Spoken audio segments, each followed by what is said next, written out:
বাঁচান সাদা সর্দার। চিৎকার করে সাহায্য চাইল আতঙ্কিত ইম্বো যাও।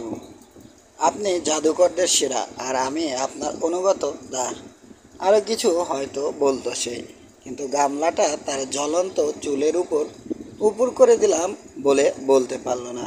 পানির কারণে নিভে গেল আগুনটা। গামলার তলা থেকে ধোঁয়া আর বিশ্রী গন্ধ বের হলো। গামলার পানিতে গোসল হয়ে গেল ইম্বো জয়। দাঁড়িয়ে থাকলো পুরানো কাঠের মূর্তির মতো। যখন নিশ্চিত হলাম আগুন নিভে গেছে, গামলাটা ইম্বো জয়ের মাথার উপর থেকে সরালাম। লোকটাকে বিদঘুটে দেখালো মাথার কেতা দুরস্ত সাজ ছাড়া। ঠিক সময়ে পদক্ষেপ নেওয়ায় সামান্য পুড়ে যাওয়া ছাড়া আর কোনো ক্ষতি হয়নি দেখলাম তার। তবে একেবারে ন্যাড়া হয়ে গেছে। হাত দিয়ে ধরতেই গোড়া থেকে খসে পড়ল গোছা গোছা পোড়া চুল। ওটা নেই। ডাক মাথা হাতিয়ে বিস্মিত গলায় বলল ইম্বো জয়ী। হ্যাঁ নেই। তাকে বললাম, জাদুর বন ভালোভাবেই কাজ করেছে কি বলো? ইম্বো জয়ী জিজ্ঞেস করলো, আবার ওটা ফিরিয়ে দিতে পারেন সাদা সর্দার? গম্ভীর চালে বললাম, নির্ভর করে তুমি কী রকম আচরণ করবে তার উপর। একটা কথাও না বলে ঘুরে দাঁড়িয়ে সৈনিকদের কাছে চলে গেল বুড়ো জাদুকর। আন্তরিক খুশির হাসি দিয়ে সেখানে তাকে অভ্যর্থনা জানালো মাজিটু যোদ্ধারা। বুঝলাম ইম্বজয়ী মোটেই জনপ্রিয় নয় তাদের মাঝে। তাকে পর্যদস্ত হতে দেখে সবাই খুব খুশি বাবেম্বাও। এতটাই যে আমাদের জাদুর প্রশংসা করে শেষ করতে পারছে না। ঝটপট আমাদের পথ দেখিয়ে রাজার কাছে রাজধানীতে নিয়ে যাবার বন্দোবস্ত করতে ব্যস্ত হয়ে পড়ল সে। জানলাম রাজধানীর নাম বেজা। বারবার করে বাবেম্বা বলল, তার সৈন্যদের দ্বারা কখনোই আমাদের কোনো ক্ষতি হবে না। দেখা গেল আর সবাই খুব খুশি হলেও আমাদের কালো জাদুর ক্ষমতায় খুশি হতে পারেনি একমাত্র ইম্বে জয়ী। প্রবল ঘৃণা দেখলাম তার দৃষ্টিতে। আসলে তো আমি চাইনি তার মাথার চুল জুড়ে আগুন জ্বলুক। ব্যাপারটা অনিচ্ছাকৃত। একবার মনে হলো বার্নিং গ্লাসটা ব্যবহার করে বোধহয় ভুলই করে ফেললাম। মা ভেবেও পরে বলল, আমার বাবা ভালো হতো ওই সাদা সাপটাকে পুড়িয়ে মারলে, কারণ তাহলে ওর বিষ থাকতো না। আমি নিজে তো খানিকটা জাদু জানি। আমার জানা আছে কেউ তাদের নিয়ে হাসাহাসি করলে সেটা আমাদের মতো জাদুকররা সবচেয়ে বেশি ঘৃণা করে। ওর নিজের লোকদের সামনে ওকে বোকা বানিয়েছেন আপনি। ব্যাপারটাও ভুলবে না মাকু মাজানা নয়, রাজা বাউসি। দুপুরের পর রাজা বাউসির রাজধানী বেজার দিকে রওনা হলাম আমরা। জানলাম পৌঁছব পরদিন বিকালের দিকে। কয়েক ঘন্টা আমাদের ঘিরে এগোলো সৈনিকরা। তারপর তাদের ওড়ানো ধুলো এবং হৈহুল্লোড়ের কারণে বাবেম্বাকে আপত্তি জানালে সৈনিকদের পাঠিয়ে দেওয়া হলো বেশ সামনে। তবে তার আগে মায়ের নামে আমাদের শপথ নিতে হলো। পালাবার চেষ্টা করব না আমরা। আফ্রিকায় অনেক উপজাতির কাছেই মায়ের নামে শপথ করাটা সবচেয়ে বড় প্রতিজ্ঞা। এখানে আমাকে বলতেই হচ্ছে, কথা দেবার আগে খানিক দ্বিধায় ভুগলাম আমি। মাজিটুদের মাঝে স্বস্তি পাচ্ছি না। তাছাড়া জেরির মাধ্যমে জেনে ফেললাম নিজের কি যেন কাজে সৈন্যদের ছেড়ে চলে গেছে ইম্বো জয়ী। যদি সুযোগ থাকতো তাহলে গোপনে সীমান্তের ওপারে ঝোপঝাড়ের ভেতরে সরে যাবার চেষ্টা করতাম। শিকার করতে করতে দক্ষিণে এগোতাম। সব কজন জুলু শিকারী আর হান্সেরও একই মত। স্বামীর কথা বলার প্রয়োজন দেখি না। কিন্তু স্টিফেনের সঙ্গে যখন এ নিয়ে আলোচনা করলাম ও বিরোধিতা করলো। বলল, দেখো কোয়ার্টারমেইন, আমি এই দোজকের মতো দেশে এসেছি চমৎকার ওই সাইপ্রিপেডিয়ামের জন্যে, ওটা হাতে পাবার জন্যে। সব রকম চেষ্টা আমি করব, দরকার হলে মরব চেষ্টা করতে গিয়ে। আমাদের ভাবলেশীন চেহারা দেখে ও যোগ করলো, তবে তোমাদের জীবন নিয়ে খেলা করবার কোনো অধিকার নেই আমার। যদি মনে করো এদের সঙ্গে গেলে বিপদের ঝুঁকি খুব বেশি, আমি একাই যাব ওই বুড়ো খোকা বাবেম্বার সঙ্গে। অন্য সব কিছু যদি বাদও দিই, আমাদের অন্তত একজনের যাওয়া উচিত রাজা বাউসির কালে। ওখানে হয়তো ব্রাদার জনের সঙ্গে দেখা হয়ে যেতে পারে। সোজা কথায় আমি মনস্থির করে ফেলেছি, কাজেই এ নিয়ে আমার সঙ্গে কথা বলে কোনো লাভ হবে না। পাইপ জেলে চিন্তা করে দেখলাম আমি যে তারুণ্যের কথাগুলো, অন্য সব বিষয়েও মাথা ঘামালাম। শেষে সিদ্ধান্তে এলাম ওর কথাই ঠিক, আমি ভুল বলছিলাম। এটা ঠিক যে বাবেম্বাকে ঘুষ দিয়ে বা অন্য কোনো উপায়ে নিরাপদে সরে পড়বার ভালো একটা সুযোগ আছে এখনও। সুযোগ আছে অনেক বিপদ এড়ানোর, কিন্তু পিছিয়ে যেতে এই অভিযানে আসিনি আমরা। তাছাড়া কার খরচে এসেছি আমরা? স্টিফেন সমার্সের খরচে এসেছি। সে চাইছে এগিয়ে যেতে। ব্রাদার জনের সঙ্গে দেখা হবার সম্ভাবনার কথা বাদই দিলাম। ডারবানে সে আমাদের সঙ্গে দেখা না করায় তার প্রতি কোনো দায় দায়িত্ব আছে বলে মনে হলো না আমার। হেরে যেতে ঘৃণা করি আমি। এই অভিযানে এসেছি আমরা রহস্যময় এমন একটা জাতির খোঁজে যারা বানর আর একটা ফুলের পূজা করে। কাজেই এগিয়ে যাব, যতক্ষণ না এগিয়ে যাওয়া অসম্ভব হয়ে পড়ে। যত যাই বলি, বিপদ তো সবখানেই আছে। যারা বিপদের ভয়ে পিছিয়ে যায়, জীবনে কিছু হয় না তাদের দিয়ে। ভাবনা চিন্তা শেষে পাইপ দিয়ে স্টিফেনকে দেখিয়ে মাভেম্বোকে বললাম, মাভেম্বো, ইনগুসি ওয়াজেলা পালাতে চান না, উনি পঙ্গদের দেশে যেতে চান। মনে রেখো, এই অভিযানের সব খরচ উনি দিয়েছেন, কাজেই আমরা ওর ভাড়া করা লোক। উনি বলেছেন আমরা যদি পিছিয়ে যাই তাহলে উনি একাই এই মাঝিটুদের সঙ্গে এগিয়ে যাবেন। তারপরও বলছি, তুমি বা তোমার শিকারীদেরকেও যদি চলে যেতে চাও তাহলে উনি কিছু মনে করবেন না, আমিও মনে করব না। আমিও মনে করব না কিছু। তুমি কি বলো মাকু মাজানা? আমি বলবো, বয়স কম হলেও আমাদের সর্দার ওয়াজেলার বড় একটা মন আছে। আপনি বা ওয়াজেলা যেখানে যাবেন আমিও সেখানে যাব। আমার মনে হয় অন্যান্যরাও একই কথা বলবে। এই মাঝিটুদের আমি পছন্দ করি না। ওদের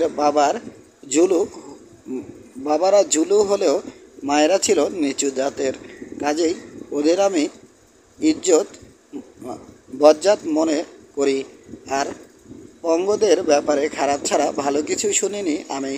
তবে মাকু মাজানা, কোনো ভালো সার কাদা ভরা গর্ত দেখলে কাঁধ থেকে জোয়াল নামায় না। চলুন এগিয়ে যাই, যদি ডুবে মরতে হয় তো কি এমন ক্ষতি? তার চেয়ে বড় কথা, আমার সাপ আমাকে বলেছে আমরা ডুববো না, অন্তত সবাই না। কাজেই ঠিক হলো, পিছিয়ে গিয়ে সরে পড়বার কোনো চেষ্টা আমরা করব না। এটা ঠিক যে স্বামী পালাতে চেয়েছিল, কিন্তু যখন তাকে জানালাম অবশিষ্ট দুটোর একটা গাধা খাবার দাবার গুলি আর আগ্নেয়াস্ত্র নিয়ে চলে যেতে পারে সে, তখন মত বদলে ফেললো স্বামী। বলল, যদি মরতেই হয় তাহলে একাকী যাওয়ার চেয়ে অচেনা পরিবেশে অনিশ্চিত পদে উচ্চ বংশের মহাপ্রাণ মানুষদের সঙ্গ লাভ করে মরাই ভালো। খুব ভালো বলেছ স্বামী, ওকে বললাম। অচেনা পরিবেশে অনিশ্চিতের পথে যাবার জন্য যখন অপেক্ষা করছো, তো তার আগে রাতের খাবারটা রেঁধে ফেলো। এবার সিদ্ধান্ত নেওয়া হয়ে যাওয়ায় এবার আমরা মন থেকে সমস্ত দুশ্চিন্তা ঝেড়ে ফেলে এগোলাম। কুলিরা পালানোয় আমাদের মালপত্র বহনের জন্য লোক দিয়েছে বাবেম্মা, ফলে কোনো ঝামেলা হলো না। একজন আর্দালিকে নিয়ে আমাদের সঙ্গেই থাকলো বাবেম্মা। তার কাছ থেকে অনেক তথ্য পেলাম। আমরা জানলাম মাঝিটুরা বেশ বড় একটা জাতি। প্রয়োজনে 5,000 থেকে 7,000 যোদ্ধা জড়ো করতে পারে তাদের রাজা। তাদের মধ্যে কথা প্রচলিত আছে যে দক্ষিণ থেকে এসেছে তারা। তাদের পূর্বপুরুষ এবং জুলুদের পূর্বপুরুষ একই। জুলুদের কথা অল্প স্বল্প শুনেছে মাঝিটুরা। ভাষার মিলের কথা যদি বাদও দিই, তাদের অনেক আচার আচরণ জুলুদের মতো। মাঝিটুদের সেনাবাহিনীর সংগঠন অবশ্য জুলুদের মতো সুশৃঙ্খল নয়, তবে পথে পেছনে ফেলে আসা অনেকগুলো ক্রাল দেখে বুঝলাম তাদের বাড়িঘর জুলুদের চেয়ে ভালোভাবে তৈরি। ওগুলোর দরজা দিয়ে সোজা হয়ে ঢুকতে পারবে যে কেউ। যাত্রার এক পর্যায়ে ওরকম একটা ক্রালে ঘুমালাম আমরা। ঘরটা আরামদায়ক হতো যদি না হাজার হাজার মাছি শেষ পর্যন্ত আমাদের বাধ্য করত উঠানে আশ্রয় নিতে। সব মিলিয়ে বলতে হয় এই মাঝিটুরা প্রায় জুলুদেরই মতো। ক্রাল আছে তাদের, গরু পালন করে। রাজার অধীনে সর্দারদের শাসনে পরিচালিত হয় তাদের সমাজ। জাদুবিদ্যায় বিশ্বাস করে মাঝিটুরা। বলি দেয় পূর্বপুরুষদের আত্মার উদ্দেশ্যে। বিশ্বাস করে এমন এক মহাশক্তিশালী ঈশ্বরে যে পৃথিবী শাসন করে। জাদুকরদের মাধ্যমে জানায় নিজের ইচ্ছে। শেষ কথা হিসেবে বলবো, মাঝিটুরা যোদ্ধা জাতি। যুদ্ধ ভালোবাসে তারা। সুযোগ পেলেই আশেপাশের অন্যান্য জাতির উপর হামলা করে তাদের পূর্বপুরুষদের হত্যা করে চুরি করে নেয় সেই জাতির মেয়ে মানুষ ও গবাদি পশু। অবশ্য আদর্শ আছে মাঝিটুদের। জাতিগতভাবে তারা দয়ালু এবং অতিথি পরায়ণ, তবে শত্রুর প্রতি নিষ্ঠুর। কৃতদাস ব্যবসার বিরুদ্ধে তারা কৃতদাস ব্যবসায়ীদের চরম অপছন্দ করে। কোনো পুরুষের স্বাধীনতা কেড়ে নেবার চেয়ে তাকে মেরে ফেলাও ভালো। নরখাদকদের ভয় পায় মাঝিটুরা, যে কারণে পঙ্গদের ব্যাপারে ভীষণ আতঙ্ক আছে তাদের। পদযাত্রার দ্বিতীয় দিনে অপূর্ব সুন্দর সুজলা সুফলা উর্বরা উঁচু জমির মাঝ দিয়ে এগোলাম আমরা। একসময় উপত্যকা পেরিয়ে পৌঁছে গেলাম মাঝিটুদের রাজধানী বেজায়। শহরটা সমতল জমিতে গড়ে উঠেছে। ওটাকে ঘিরে আছে নিচু টিলার প্রাচীর। শহরের বাইরে শস্যক্ষেত। শস্য তোলার সময় বলে পেকে সোনালি হয়ে গেছে শস্যের ছড়াগুলো। চমৎকার লাগলো দেখতে। বেজাকে দুর্গ শহর বললে ভুল বলা হবে না। গোটা শহর ঘিরে রেখেছে অনতিক্রম্য উঁচু দেয়াল। দেয়ালের দুপাশে পিকলি, পেয়ার ও ক্যাকটাস চাষ করে আরও শক্তিশালী করা হয়েছে প্রাচীর। শহরটা বেশ কয়েকটা অংশে ভাগ করা। এক একটা অংশে এক এক ধরনের ব্যবসা হয়। কাজেই একটা অংশের নাম কামারের বাড়ি, আরেকটার নাম সৈনিকদের বাড়ি। এছাড়াও আছে চাষিদের অংশ, চর্মকারের অংশ, এরকম বিভিন্ন ভাগ। রাজার উপর যারা নির্ভরশীল তাদের এবং রাজার মেয়ে মানুষদের বাসস্থান শহরের উত্তর ফটকের কাছে। ক্রালগুলোকে ঘিরে রেখেছে অর্ধবৃত্তাকার অনেকগুলোর কুটির। ওগুলোর সামনে ফাঁকা জায়গা রাখা হয়েছে প্রয়োজনে গবাদি পশু চরানোর জন্যে। তবে আমরা যখন ঢুকলাম তখন জায়গাটা ব্যবহৃত হতে দেখলাম সৈনিকদের মহড়া আর বাজারের জন্যে। শহরের দক্ষিণ ফটক দিয়ে ঢুকলাম আমরা। মজবুত কাঠের তৈরি ফটক পেরিয়ে সামনে দেখতে পেলাম গাছগাছালিতে ছাওয়া একটা চওড়া ঢাল। ঢালের মাঝ দিয়ে চলে গেছে পথ। সূর্য ডুবে যাচ্ছে। এমন সময় শহরের মাঝখানে অতিথিদের জন্য নির্দিষ্ট করা কুটিরে পৌঁছে গেলাম। অনেক লোক জড়ো হলো আমাদের দেখতে। আমরা যে কুটিরগুলোতে থাকব সেগুলো দেখলাম সৈনিকদের ব্যারাকের কাছে। রাজার প্রালও বেশি দূরে নয়। অতিথিদের কুটিরগুলো ঘিরে আছে দেয়াল, যাতে কেউ বিরক্ত করতে না পারে। আমরা যখন উপস্থিত জনতাকে পার হলাম, তখন শহরবাসী মাজিটুদের কেউ কোনো কথা বলল না, শুধু তাকিয়ে থাকলো কৌতূহল নিয়ে। তাদের মধ্যে যেসব সৈনিক দাঁড়িয়েছিল তারা তাদের বর্শা উঁচু করে সম্মান জানালো। আমাদের কুটিরে আমাদের পৌঁছে দিল বাবেম্বা নিজে। ইতিমধ্যেই তার সঙ্গে ভালো খাতির হয়ে গেছে। আমাদের ঘরগুলো দেখলাম অত্যন্ত পরিষ্কার পরিচ্ছন্ন। একটা ঘরে আমাদের সমস্ত মালপত্র ও মুক্ত কৃতদাসরা পালিয়ে যাবার আগে তাদের কাছ থেকে সংগ্রহ করা অস্ত্রগুলো রাখলাম। ওই কুটিরের সামনে পাহারায় থাকলো একজন মাজিটু যোদ্ধা। সামান্য দূরে বেড়ার সঙ্গে বেঁধে রাখা হলো গাধা দুটো। বেড়ার বাইরে পাহারায় থাকলো আরেক মাজিটু যোদ্ধা। আমরা কি এখানে বন্দি? বাবেম্বাকে জিজ্ঞেস করলাম। আমার কথা স্পষ্ট জবাব না দিয়ে বাবেম্বা বলল, রাজা তার অতিথিদের দিকে বিশেষ খেয়াল রাখেন। সাদা সর্দারদের কিছু বলার আছে রাজাকে। আজ রাতে তার সঙ্গে দেখা করার কথা আমার আছে।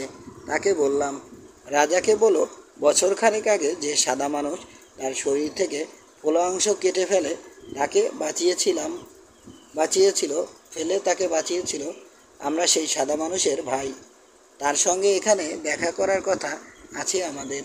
বুঝতে পারছো কার কথা বলছি? লম্বা দাড়িওয়ালা সাদা মানুষ, যাকে তোমরা ডগিটা বলো। চমকে গেল বাবেম্বা। আপনারা ডগিটার ভাই? তাহলে আগে তার কথা বলেননি কেন? কবে উনি আপনাদের সঙ্গে দেখা করবেন এখানে? উনি তো বিরাট মানুষ। এত লোক থাকতেও শুধু তার সঙ্গেই আমাদের রাজা রক্তের ভাই হয়েছেন। মাজিটুদের কাছে রাজার যা সম্মান, ডগিটারও সেই একই সম্মান। ডগিটার কথা বলিনি, কারণ আমরা একসঙ্গে সবসময় সব কথা বলি না বাবেম্বা। আর ডগিটা কবে আমাদের সঙ্গে দেখা করবেন সেটা আমি সঠিকভাবে জানি না। শুধু এটুকু জানি উনি আসছেন। তা তো বুঝলাম মাকু মাজানা, কিন্তু কখন আসবেন উনি? রাজা জানতে চাইবেন। তাকে বলতে হবে আপনাদের সর্দার। গলার আওয়াজ নামালো বাবেম্বা। এখানে আপনাদের অনেক শত্রু আছে, বিরাট বিপদে আছেন আপনারা। এদেশে সাদা মানুষদের আসা বেআইনি। আমার পরামর্শ যদি শোনেন তাহলে বলবো, জীবন বাঁচাতে হলে আগামীকাল রাজাকে আপনি বলবেন ডগিটা কবে আসবেন। রাজা ডগিটাকে ভালোবাসেন। ডগিটার যদি আপনাদেরকে তার ভাই বলে স্বীকার করেন তাহলে বিপদ কাটবে আপনাদের। তিনি যেন তাড়াতাড়ি আসেন সেটা আপনাদেরই দেখতে হবে। ঠিক যেদিন তিনি আসবেন বলে রাজাকে জানাবেন, সেদিনই আসতে হবে তাকে। নইলে যদি উনি আসেন যখন আসবেন, তখন হয়তো উনি দেখবেন তার সঙ্গে কথা বলার সাধ্য আর নেই আপনাদের। এখন শুনুন, আমি আপনাদের বন্ধু বলেই এই কথাগুলো বললাম, বাকিটা আপনাদের হাতে। আর একটা কথা না বলে উঠে দাঁড়ালো বাবেম্বা। কুটির থেকে বেরিয়ে বেড়ার দরজা পেরিয়ে চলে গেল। তাকে পথ ছেড়ে দিল মাজিটু যোদ্ধা। টুল ছেড়ে উঠলাম আমিও। রাগে মাথা গরম করে পায়চারি শুরু করলাম। স্টিফেনকে বললাম, তুমি বুঝতে পেরেছো ওই দোজকের বুড়ো গাধাটা এইমাত্র কি বললো আমাকে? বলল আরেক দোজকের বুড়ো গাধা ব্রাদার জন বেজা শহরে ঠিক কখন আসবে সেটা সঠিকভাবে বলতে হবে রাজাকে, নইলে জবাই হয়ে যাব। জবাইয়ের প্রস্তুতি নিশ্চয় নেওয়া হয়ে গেছে এতক্ষণে। বিদঘুটে সমস্যা, বলল স্টিফেন। বেজায় আসবার জন্যে তো কোনো এক্সপ্রেস ট্রেন নেই, আর থাকলেও ব্রাদার জন ওটাতে চড়তই সেটা আমরা নিশ্চিত হতে পারতাম না। একটু থেমে সন্দেহের সুরে বলল, ব্রাদার জন বলে সত্যি কেউ আছে তো? আছে, ওকে বললাম, অন্তত ছিল। কিন্তু আমার মাথায় ঢোকে না, অভিশপ্ত গাধাটা ডারবানে আমাদের জন্য অপেক্ষা না করে বোকার মতো জুলুল্যান্ডের উত্তরে গেল কেন প্রজাপতি ধরতে, আর গিয়ে বাবা ঘাড় ভেঙে পড়েই বা থাকলো কেন? যদি সত্যি ওরকম কিছু ঘটে থাকে, জানি না, নিজের মনোভাব বোঝাই কষ্টকর। ব্রাদার জনের চিন্তা বোঝার তো প্রশ্নই ওঠে না। আবার টুলে বসলাম আমি। দুজন দুজনের দিকে তাকিয়ে থাকলাম নিঃশব্দে। বুকে হেঁটে কুটিরে ঢুকলো হ্যান্স। আমাদের সামনে মেঝেতে বসে পড়ল। কুটিরের দরজা আছে, কাজেই দরজা দিয়ে হেঁটে ঢুকতে পারত ও। কেন তা করলো না, তার কারণ বুঝতে পারলাম না। কি ব্যাপার, কুৎসিত ব্যাঙ? রাগের মাথায় জিজ্ঞেস করলাম। অবশ্য ওকে দেখে মনে হলো ঠিক যেন ব্যাঙ। এমনকি ওর চোয়ালের নিচের চামড়াও ব্যাঙের মতো ফোলা ফোলা দেখলাম। বাস, কি সমস্যায় পড়ে গেছেন? জিজ্ঞেস করলো হ্যান্স। তাই তো বাস ভাবছে, ওকে বললাম। তুমিও ভাববে, যখন মাঝিটুদের বর্ষার ফলায় গেথে মরার আগে ছটফট করবে। বর্ষাগুলো চওড়া বড় ফুটো তৈরি করবে, বলল হ্যান্স। ওর অপ্রীতিকর চিন্তাভাবনা অসহ্য ঠেকল। এবার আরও রেগে গিয়ে উঠে দাঁড়ালাম ওকে লাথি মেরে খেদাতে। ব্যাস, আমি কথা শুনছিলাম। বিন্দুমাত্র না বিচলিত হয়ে বলল হ্যান্স, এই কুটিরের দেয়ালে বড় একটা ফুটো আছে। কেউ যদি দেয়ালের পাশে ঘুমের ভান করে পড়ে থাকে, তাহলে ভেতরের কথা সবই শুনতে পাবে। সব শুনেছি আমি। ওই কানা অসভ্যের প্রায় সব কথা বুঝতেও পেরেছি। আপনার আর বাস স্টিফেনের কথাও। তো কি, হাড়ি পাতা শয়তান? এখান থেকে পালানোর কোনো উপায় নেই বাস।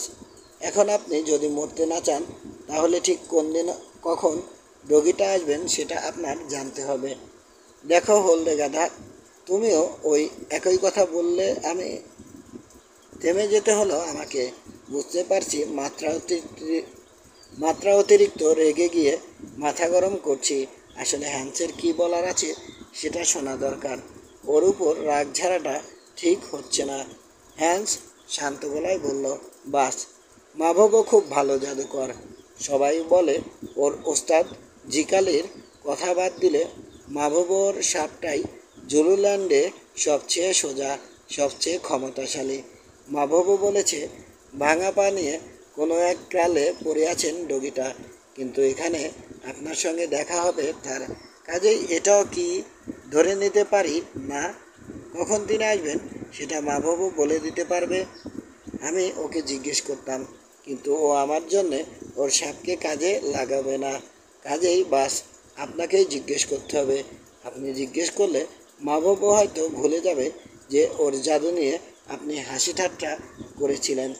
আর ও রাগ করে বলেছিল যে আপনার সামনে আর কখনো কোনো দিনও জাদু দেখাবে না ও। কিন্তু বোকা, জানবো কী করে যে ডগিটার ব্যাপারে মাভবর বলা কথাগুলো সব মিথ্যে নয়? অবাক বিস্ময় নিয়ে আমার দিকে তাকালো হ্যান্স। তারপর বলল, মাভবর কথা মিথ্যে? মাভবর সাপ মিথ্যাবাদী? ও বাস, খুব বেশি খ্রিস্টান হলেই কেবল এরকম কথা বলা যায়।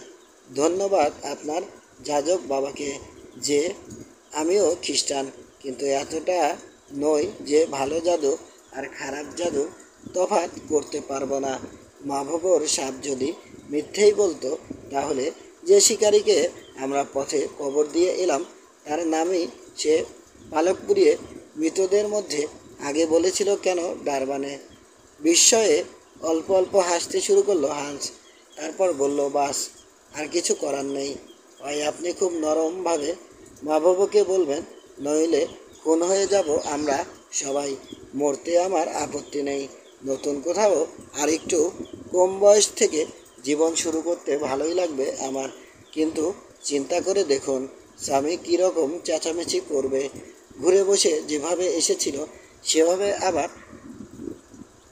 বুকে হেঁটে কুটির থেকে বেরিয়ে চলে গেল হ্যান্স। ও চলে যাবার পর কাতর হয়ে স্টিফেনকে বললাম, আমি জানি যে কাফরিদের বেশিরভাগ জাদুটোনাই চাপাবাজি। এখন কি করে অশিক্ষিত কুসংস্কারাচ্ছন্ন মাভবকে অনুরোধ করে বলি যা ও জানে না সেটা বলতে।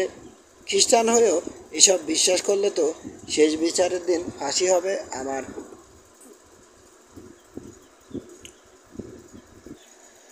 বিশ্বাস করো বা না করো, মৃত্যু তো হবেই, মিষ্টি হেসে বলল স্টিফেন। তাছাড়া ধরে নিচ্ছ কি করে যে সবাই সবই মিথ্যে? অনেক অলৌকিক ঘটনার কথা আমরা শুনেছি, যেগুলো মিথ্যে ছিল না। তাহলে এখনই বা অলৌকিক ঘটনা ঘটতে পারবে না কেন? বুঝতে পারছি তুমি মাভবর কাছে কিছুতেই ছোট হবে না। তুমি গর্বিত মানুষ হতে পারো, আমি তা নই। আমি চেষ্টা করে দেখব মাভবর পাথরের মতো শক্ত মনটা নরম করতে পারি কিনা। ওর সঙ্গে আমার সম্পর্কটা প্রায় বন্ধুর মতো, দেখি ওর জাদুবিদ্যা কি বলে। কুটির ছেড়ে বেরিয়ে গেল স্টিফেন। একটু পর আমাকে বাইরে ডাকা হলো রাজা বাউসির তরফ থেকে পাঠানো ভেড়া, দুধ, স্থানীয় বিয়ার, ভুট্টা ও অন্যান্য খাবার বুঝে নেবার জন্যে। বুঝলাম পর্ব অস্বস্তিকর, আর সব এলাকার মতো খাবারের অভাব নেই।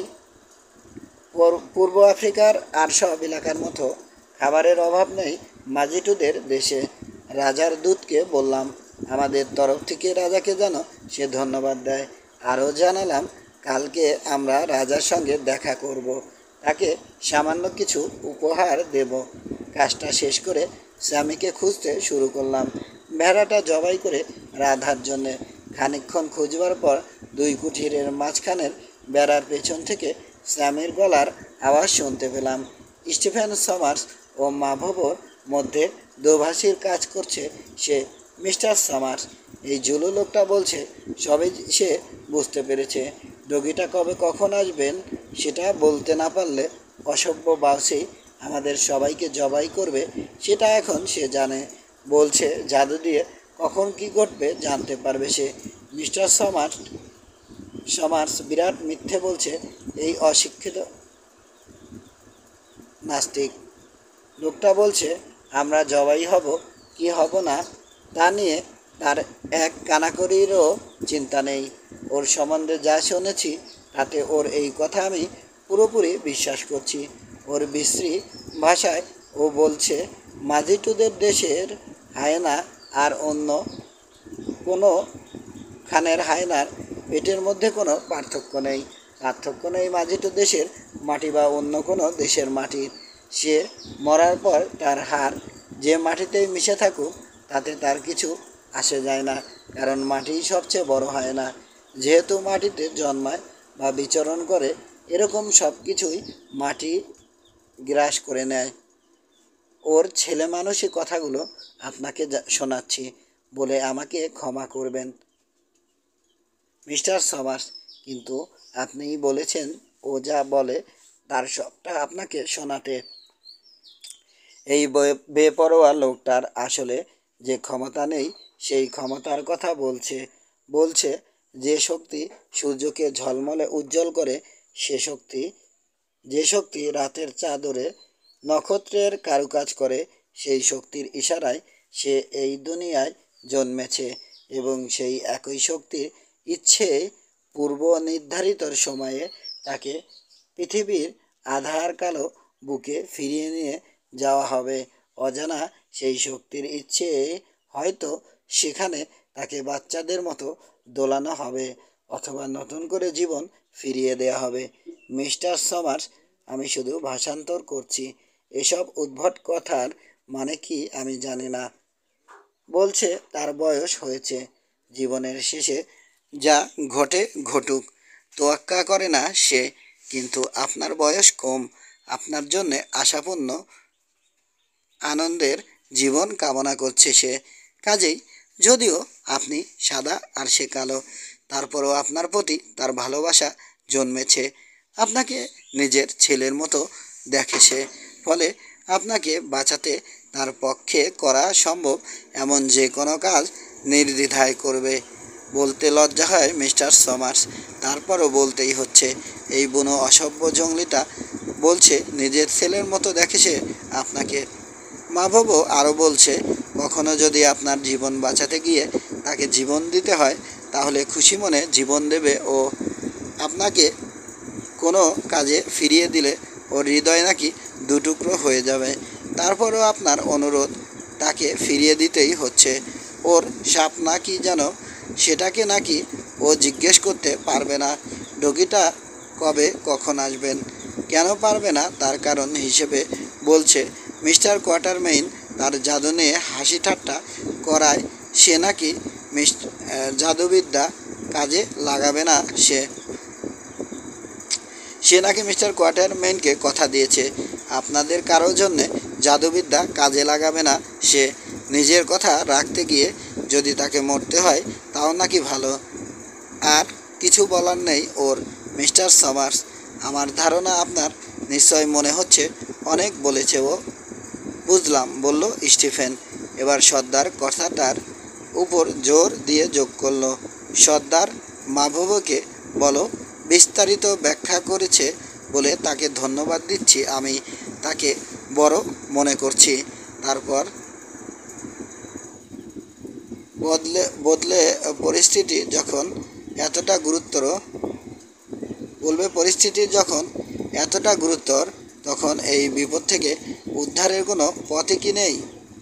নির্ভুল ঝুলো ভাষায় স্টিফেনের বক্তব্য মাভবকে জানালো স্যামি। দেখলাম ভাষান্তর করতে গিয়ে একটা কথাও এদিক ওদিক করলো না ও। মাত্র একটা উপায় আছে, নস্যি নেবার ফাঁকে জানালো মাভব। একমাত্র মাকু মাজানা বললে আমি আমার সাপকে কাজে লাগাতে পারি।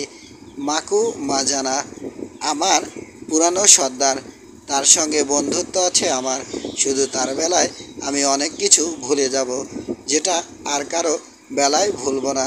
যদি উনি আমার কাছে আসেন, টিটকারি না দিয়ে অনুরোধ করেন আমাদের সবার জন্যে আমার জাদুর ক্ষমতা কাজে লাগাতে, তাহলেই কেবল চেষ্টা করে দেখব আমি। যদিও আমি খুব ভালো করেই জানি মাকুমা জানা আমার জাদুতে বিশ্বাস করেন না। এতক্ষণ চুপচাপ দুপক্ষের কথা শুনছিলাম আমি। এবার কয়েক মুহূর্ত চিন্তা করে সিদ্ধান্ত নিয়ে ফেললাম। ভাবলাম আমি কে যে ওর ক্ষমতা বিচার করে তা সত্যি কি মিথ্যে সেরাই দিয়ে ফেলব। কোন অধিকারে ওকে ভণ্ড বলবো আমি। বেড়ার দরজা পার হয়ে ঢুকে চলে এলাম স্টিফেনের পাশে। মাভবর সামনে দাঁড়িয়ে বললাম, মাভব, তোমাদের কথা আমি শুনতে পেয়েছি। ডারবানে তোমাকে নিয়ে হাসাহাসি করেছি বলে আমি দুঃখিত। জানি না তোমার ওই জাদুবিদ্যাকে কি মনে করো তুমি। জিনিসটা আমার ধারণার বাইরে, হয়তো সত্যি হয়তো মিথ্যে। তারপরও বলবো, যদি তোমার সাধ্য থাকে আর তুমি জানতে পারো ডগিটা কবে কখন আসবে, তাহলে কৃতজ্ঞ হব আমি। আমার যা বলার বলে দিয়েছি, এবার তোমার যা ইচ্ছে করতে পারো তুমি। মাথা দোয়ালো মাভব। শুনলাম মাকু মাজানা আমার বাবা। আজকে থেকে আমার সাপকে রাতে আমার সাপকে ডাকবো আমি। আমার সাপ জবাব দেবে কি জবাব দেবে না, জবাব কি হবে সেটা বলতে পারি না। রাতে সমস্ত আনুষ্ঠানিকতা সেরে তার সাপকে ডাকলো মাভব। আমি উপস্থিত না থাকলেও ওই অনুষ্ঠানে স্টিফেন উপস্থিত থাকলো। পরে ওর কাছে শুনলাম মাভবর সাপ জানিয়েছে সে রাত থেকে 3 দিন পর সন্ধ্যায় সূর্য ডোবার সময় ডগিটা মানে ব্রাদার জন বেজা শহরে এসে পৌঁছবে। সেদিন শুক্রবার, তার মানে মাভবর কথা অনুযায়ী সোমবার সন্ধ্যায় আসছে ব্রাদার জন। আমি অবশ্য এসব বিশ্বাস করি না, তবে অস্বীকার করব না মনে খানিকটা হলেও আশা জাগলো। বেশ, স্টিফেনকে বললাম, এবার এই ফালতু জাদুটনার প্রসঙ্গ বাদ দাও, ঘুমাতে হবে আমাকে। পরদিন সকালে আমাদের বাক্সপেটা খুলে রাজা বাউসির জন্যে আকর্ষণীয় সব উপহার বের করলাম। মনে মনে আশা করলাম এসব পেয়ে তার রাজকীয় হৃদয়টা একটু নরম হবে। উপহারের মধ্যে থাকলো এক বেল ক্যালিকো কাপড়, বেশ কয়েকটা ছুরি, একটা মিউজিক বক্স, সস্তা একটা আমেরিকান রিভলভার, এক বান্ডিল দাঁতের খিলান। রাজার বউদের জন্যে আলাদা করে রাখলাম কয়েক পাউন্ড সুন্দর পুঁতির মালা। এ সমস্ত দুর্দান্ত উপহার আমাদের দুই মাঝিটু পথ প্রদর্শক টম ও জেরির মাধ্যমে পাঠিয়ে দিলাম রাজার কাছে। বেশ কয়েকজন সৈনিক পাহারা দিয়ে নিয়ে গেল তাদের। সবার সঙ্গে গল্পগুজব করতে বলে দিয়েছে টম আর জেরিকে। আশা করছি সঙ্গীদের সঙ্গে আলাপ করবে ওরা। ওদের মাধ্যমে অন্য মাঝিটুরা জানতে পারবে আসলে খারাপ লোক নই আমরা। 1 ঘন্টা পর নাস্তা সেরে যখন দেখলাম টম আর জেরির বদলে এক সারিতে বেশ কয়েকজন সশস্ত্র সৈনিক আমাদের দেয়া উপহারগুলো ফিরিয়ে দেওয়ার জন্যে উঠানে ঢুকছে, রীতিমতো আতঙ্ক বোধ করলাম। শেষের সৈন্য মাথায় করে বয়ে নিয়ে এলো দাঁতের খিলান। তার ভাব দেখে মনে হলো কানাকড়ি ভরা সব বয়ে আনছে। সবচেয়ে বড় কুটিরের লাইমের তৈরি বারান্দায় একটা একটা করে সবগুলো উপহার নামিয়ে রাখলো তারা। তাদের সর্দার শান্ত গলায় বলল, সাদা মানুষদের দেয়া উপহারের কোনো প্রয়োজন নেই, কালোদের রাজা মহান বাউসির। আচ্ছা। প্রচণ্ড রেগে গেলাম এই অপমানে। বললাম, তাহলে আর কখনো এগুলো পাবার সুযোগ থাকলো না তোমাদের রাজার। জবাবে কিছু না বলে চলে গেল সৈনিক দল। প্রায় সঙ্গে সঙ্গেই প্রায় 50 জনের এক কোম্পানি সৈনিক নিয়ে হাজির হলো বাবেম্বা। জোর করে খুশি খুশি গলায় বলল, সাদা সর্দার, আপনাদের সঙ্গে দেখা করার জন্য অপেক্ষা করছেন আমাদের রাজা। তার কাছে আপনাদের নিয়ে যেতেই এসেছি আমি। ফেরত দিয়ে যাওয়া উপহারগুলো দেখিয়ে তাকে জিজ্ঞেস করলাম, আমাদের উপহার তিনি গ্রহণ করলেন না কেন? জয়ী আপনাদের জাদুর বর্মের কথা ফুলিয়ে ফাঁপিয়ে বিকৃত করে বলেছে, তাই রাজা জানিয়েছেন তিনি চান না তার চুলো পুড়ে যাক। ওসব কথা থাক, আসুন রাজা নিজেই বলবেন যা বলার। হাতিকে অপেক্ষায় রাখলে হাতি রেগে গিয়ে চিৎকার করে, রাজাও চিৎকার করেন। প্রসঙ্গ পাল্টালাম, আমাদের কয়েকজনকে যেতে হবে তার ওখানে সবাইকে। সাদা সর্দার, রাজা আপনাদের সবাইকে দেখতে চান। নিশ্চয় আমাকে দেখতে চান না? জিজ্ঞেস করলো কাছে দাঁড়ানো উদ্বিগ্ন স্বামী। খাবার তৈরি করতে এখানে থাকতে হবে আমাকে। না, তোমাকেও যেতে হবে, জোর দিয়ে বলল বাবেম্বা। পবিত্র পানি যে মেশায় তাকে রাজা দেখতে চাইবেন, এড়ানোর আর কোনো উপায় নেই দেখে রওনা হলাম সবাই। সশস্ত্র হয়ে আছি আমরা। আমাদের ঘিরে নিয়ে চলল সৈনিকরা। এই পদযাত্রায় ব্যতিক্রম আনতে আজকে আমাদের আগে রাখলাম।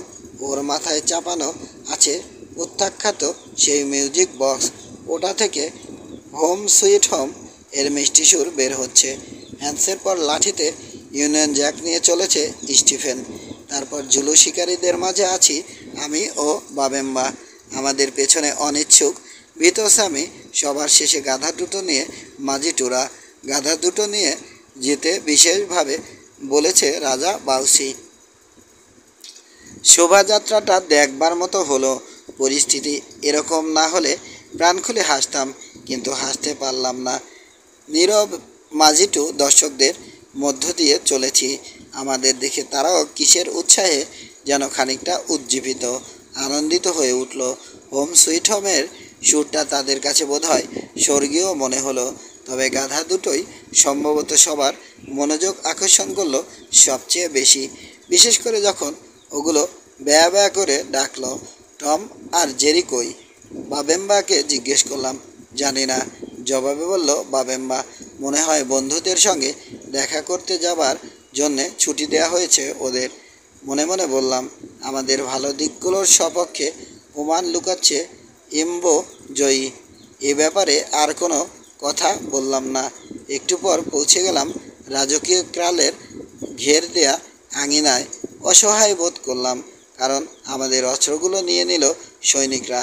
রাইফেল রিভলভার তো নিলই, খাপে ভরা ছোড়াগুলো বাদ গেল না। আমি বোঝানোর চেষ্টা করলাম ওসব অস্ত্র ছাড়া থাকতে আমরা অভ্যস্ত নই, কিন্তু জবাবে বলা হলো আইন অনুযায়ী নাচের লাঠি নিয়েও রাজার সামনে যাবার নিয়ম নেই। মাভব জুলু শিকারীরা বাধা দেবে কি না ভাবছিল। ক্ষণিকের জন্যে আমার মনে হলো গোলমাল বেঁধে যাবে। কোনো সন্দেহ নেই, লড়াই শুরু হলে কচুকাটা হয়ে যাব আমরা সবাই।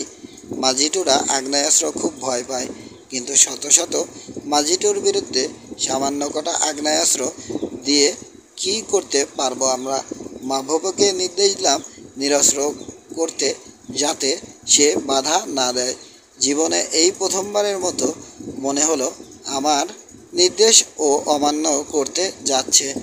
একটা কথা চট করে মনে পড়ে যাওয়ায় ওকে বললাম, ওর সাপের বক্তব্য অনুযায়ী ডগিটা আসছে, কাজেই বিপদের কোনো আশঙ্কা নেই। অত্যন্ত বিরক্ত হয়ে অস্ত্র জমা দিল রাগান্বিত মাভব। আমাদের অত্যন্ত প্রয়োজনীয় অস্ত্রগুলো নিয়ে গেল মাজিটুরা, কোথায় তাও জানি না। এরপর নিজেদের বর্শা আর তীর ধনুক জড়ো করে একপাশে রাখলো মাজিটু যোদ্ধারা। শুধু ইউনিয়ন জ্যাক আর মিউজিক বক্স নিয়ে আবার এগোলাম আমরা। মিউজিক বক্সে তখন বাজছে ব্রিটানিয়া রুলস দ্য ওয়েভস।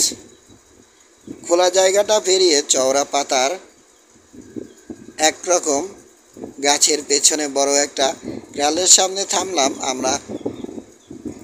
দেখলাম বাড়ির দরজা থেকে সামান্য দূরে মাঝবয়সী এক রাগী চেহারার মোটা লোক বসে আছে টুলে। গলায় নীল রঙের চওড়া পাথরের মালাটার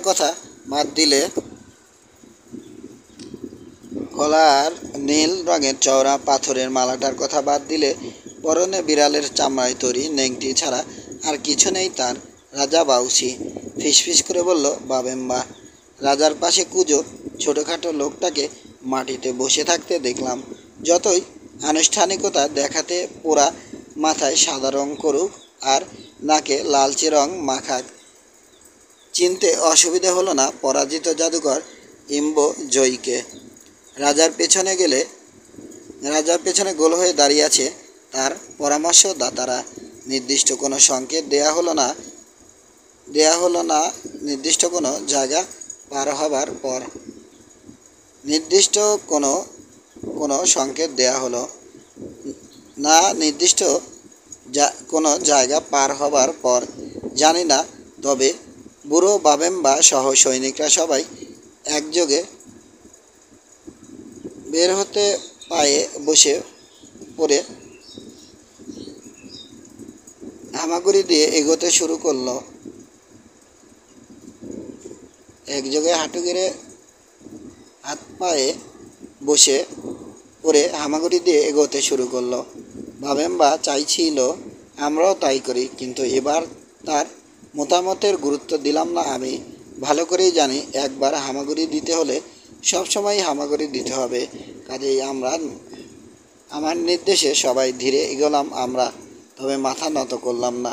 চারপাশে হামাগুড়ি দেয়া মানুষগুলোর মধ্যে দিয়ে পৌঁছে গেলাম আমরা বাউসি রাজকীয় সান্নিধ্যে। অপূর্ব সুন্দর কালো মানুষ বলে তাকে মাজিটুরা। 10 শান্তি। রাজা বাউসি আর আমরা পরস্পরের দিকে এক দৃষ্টিতে তাকিয়ে থাকলাম। কিছুক্ষণ পর আমাদের নীরবতায় ধৈর্য হারিয়ে চেঁচিয়ে উঠল রাজা বাউসি, আমি কালো হাতি বাউসি। আমি হাতির মতো বৃংহিত করি। আন্দাজ করলাম অপরিচিতদের সঙ্গে এভাবে কথা শুরু করাই মাজিটু রাজাদের প্রাচীন রীতি। নির্দিষ্ট একটা সময় নীরব থেকে শান্ত শীতল গলায় আমি বললাম, আমরা সাদা সিংহ, মাকুমাজানা আর ওয়াজেলা। আমরা সিংহের মতো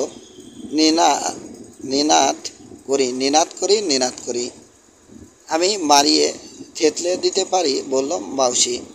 আমরা কামড়ে দিতে পারি, তাকে জানালাম। যদিও আমার সামান্যতম ধারণা নেই শুধুমাত্র একটা ইউনিয়ন জ্যাক পতাকা দিয়ে কিভাবে কি করা সম্ভব।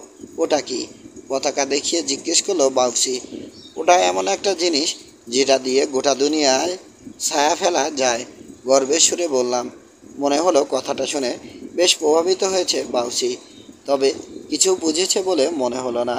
কারণ পতাকা যাতে তার উপর ছায়া ফেলতে না পারে সেজন্য তার মাথার উপর পাম গাছের পাতা দিয়ে তৈরি ছাতা ধরে রাখতে নির্দেশ দিল সে একজন সৈনিককে। আর ওটা মিউজিক বক্সের দিকে আঙুল তাক করে বাউসি বাউসি, ওটা জীবন নেই, কিন্তু আওয়াজ করছে কেন? ওটা আমাদের যুদ্ধের গান গায়। আমরা ওটা আপনার কাছে পাঠিয়েছিলাম, আপনি ফেরত দিয়েছেন। কেন আপনি আমাদের উপহার ফেরত দিয়েছেন রাজা বাউসি? এবার পরিস্থিতি হঠাৎ করেই উত্তপ্ত হয়ে উঠল। এখানে কেন এসেছেন সাদা মানুষ? জিজ্ঞেস করলো বাউসি। আপনাদের দাওয়াত করেনি কেউ। আমার দেশের আইনে এখানে আপনাদের আসার কোনো অনুমতি নেই। এখানে শুধু একজন সাদা মানুষেরই আসার অধিকার আছে। সে ছুরি দিয়ে বাঁচিয়ে আমাকে সুস্থ করে তোলা আমার সেই ভাই ডগিটা। আমি জানি আপনারা মানুষ নিয়ে ব্যবসা করেন। এখানে এসেছেন আমার প্রজাদেরকে ধরে নিয়ে গিয়ে বিক্রি করে দিতে। আমার দেশের সীমান্তে অনেক কৃতদাস নিয়ে এসেছিলেন আপনারা, তবে অন্য কোথাও সরিয়ে দিয়েছেন তাদের। মরতে হবে আপনাদের, মরতে হবে। নিজেদের আপনারা সিংহ বলছেন আপনাদের ওই ন্যাকড়া ছায়া দিয়ে দুনিয়া ঢেকে দিতে পারে, কিন্তু হাড়গোড় মাটিতে পচবে আপনাদের। আর ওই বাক্স যেটা যুদ্ধের গান গায়, ওটা ভেঙে ফেলবো আমি। ওটার প্রভাব আমার উপর পড়বে না। আপনারা জাদুর বম দিয়ে আমার সেরা জাদুকর ইম্বোজৌকে প্রভাবিত করেছেন, তার চুল পুড়িয়ে দিয়েছেন, কিন্তু আমার উপর ওসব চলবে না। অত মোটা লোক হয়েও অবিশ্বাস্য দ্রুততায় লাফিয়ে উঠে দাঁড়ালো এবার বাউচি। হাতের ঝাপটায় হ্যান্সের মাথার উপর থেকে মিউজিক বাক্সটা ফেলে দিল। মাটিতে পড়ে সামান্য একটু গুঞ্জন তুলে থেমে গেল মিউজিক বক্স। ওদের জাদুকে পিষে ফেলুন কালো হাতি, কোকিয়ে উঠল ইম্বো যায়। মেরে ফেলুন ওদের কালো রাজা, পুড়িয়ে দিন ওদের যেভাবে ওরা আমার চুল পুড়িয়ে দিয়েছে। পরিস্থিতির ভয়াবহতা বুঝতে দেরি হলো না আমার। বাউসিকে দেখে মনে হলো তক্ষণই সে তার সৈনিকদের নির্দেশ দেবে আমাদের মেরে ফেলতে। তড়িঘড়ি করে বললাম, রাজা, আপনি একজন সাদা মানুষের কথা বলেছেন। ডগিটা তার নাম। সে জাদুকরদের সেরা জাদুকর। সে আপনাকে ছুরির খোঁচায় সারিয়ে তুলেছে, আর আপনি তাকে নিজের ভাই করেছেন। সে কিন্তু আমাদেরও ভাই। তারই দাওয়াত পেয়ে এখানে আপনার সঙ্গে দেখা করতে এসেছি আমরা। সে এখানে আসছে আমাদের সঙ্গে দেখা করতে। ডগিটা যদি আপনাদের বন্ধু হয়, তাহলে আপনারা আমারও বন্ধু, বলল বাউসি। কারণ এই দেশে সে আমারই মতো করে শাসন করে। আমার শিরায় বইছে তার রক্ত, তার শিরায় আমার। কিন্তু মিথ্যে বলছেন আপনি। ডগিটা কোনো কৃতদাস ব্যবসায়ীর ভাই নয়। তার হৃদয় সাদা, কিন্তু আপনাদের হৃদয় নোংরা। আপনি বলেছেন সে আপনাদের সঙ্গে এখানে দেখা করবে। কখন দেখা করবে বলুন? সময়টা যদি বেশি দূরে না হয়, তাহলে আমি আমার হাত সামলে রাখব। আপনাদের মৃত্যুদণ্ড দেবার আগে সে কি বলে শোনার জন্যে অপেক্ষা করব। আর যদি সে আপনাদের সম্বন্ধে ভালো কথা বলে, তাহলে মরবেন না আপনারা। দ্বিধায় পড়ে গেলাম আমি। ভেবে বের করতে চাইলাম এমন একটা উত্তর যেটা বাউসির কাছে গ্রহণযোগ্য হবে, আবার আমরাও ফেঁসে যাব না। বাক চাতুরি দিয়ে রক্ষা পাবো এমন একটা কিছু খুঁজছি। আমাকে বিস্মিত করে মাভব এগিয়ে এসে রাজা বাউসির সামনে দাঁড়ালো। কে তুমি? চিৎকার করে উঠল রাগান্বিত বাউসি। গায়ের কাটা দাগ নিশ্চয় বলছে আমি একজন যোদ্ধা। রাজা বাউসি, বলল মাভব। বুক ও নাকের ফুটোয় বর্ষার ক্ষতচিহ্ন দেখালো। আমি এমন এক জাতির সর্দার, যে জাতি থেকে আপনার জাতির জন্ম হয়েছে। আমার নাম মাভব। আমি লড়তে প্রস্তুত। আপনার যে কোনো যোদ্ধার নাম বলুন, আমি তার সঙ্গে লড়াই করে তাকে খুন করব।